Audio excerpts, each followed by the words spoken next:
All right, so now time for a quick demonstration of our budget model. This particular one I'm using for the demonstration is the first one that I built. I made some mistakes when I removed the erase head for sound-on-sound purposes. I cut a little too close. I have this ugly gap here. That's not going to be a problem on the newer models, so there won't be an ugly gap. On this one, I did add a belt clip.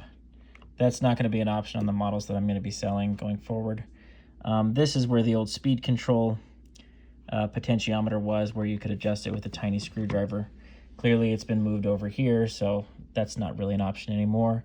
Fairly common on a modified machine like this. The machine runs on AA batteries, and you get your volume, a microphone, and a headphone. This is a DC biased model, which means if you do choose to record with this machine, the quality is going to be pretty noisy and pretty low, like lo-fi. I think like 78 RPM record, it's just going to have a lot of hiss and noise. I believe it was the 50s. They figured out that if they recorded with AC bias signal instead of DC bias signal, the quality was much, much better. With every purchase of any of our cassette recorders that are modified that we have for sale, we will be including one cassette tape that you can send us your samples. We'll record them to that cassette tape on a high-end machine, think like Nakamichi, and play it back on this, and it'll sound as good as it can sound. The tape we have in here is an old answering machine tape from the 90s. It's kind of fun to listen to. It gives you an idea of how good it can sound, also kind of compared to pre-recorded sounds. This also does not do great with, like, say, like heavy bass signals. It's not bad for highs though. Anyway, let's do a demonstration.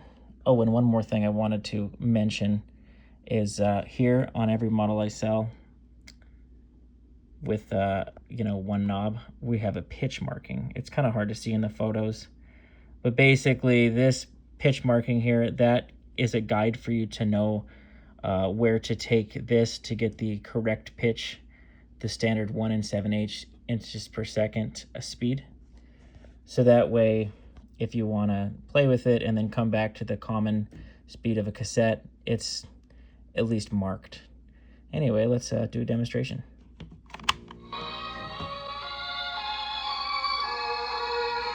We got a little bit of range going up, but not much. Happy holidays.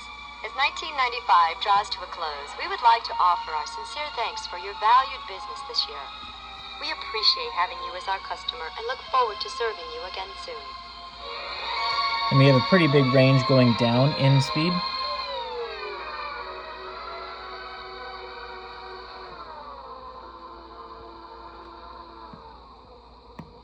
Like it's like barely moving.